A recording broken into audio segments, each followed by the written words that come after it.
Starving your troops in last war is a surefire way to lose, so let's dive into mastering food management to fuel your dominance on the battlefield. First up, securing your food supply. Farms are your primary source. Tap on an empty plot within your base and select farm. Upgrade these farms consistently.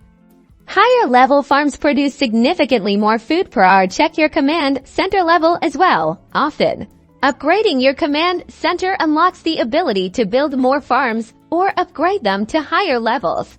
Don't rely solely on your base production. Scout the world map for food resource nodes. Tap on a node to see the food yield and dispatch troops to gather. Remember to choose a troop formation with high march speed and cargo capacity to maximize your efficiency when gathering. Food is a protected resource up to a certain point, meaning if you have a level 10 warehouse, you have certain amount of protected food that can't be stolen. Invest in upgrading your warehouse to protect your food from enemy raids. This is crucial for long-term sustainability, as you don't want to be raided and lose all your hard-earned food.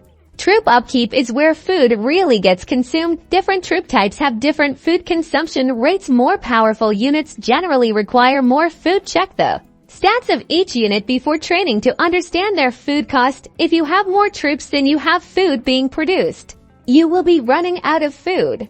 Consider leveraging VIP perks to boost your food production or reduce your troops' consumption. Even a small percentage bonus can make a huge difference in the long run. This is a great way to optimize what you already have. Don't forget about alliance help. Request assistance from your allies to speed up farm construction and upgrades. This saves you valuable time and allows you to quickly boost your food production. Master these strategies, and you'll never have to worry about your troops going hungry again. Subscribe for more last war tips and tricks to dominate the battlefield. Good luck, Commander.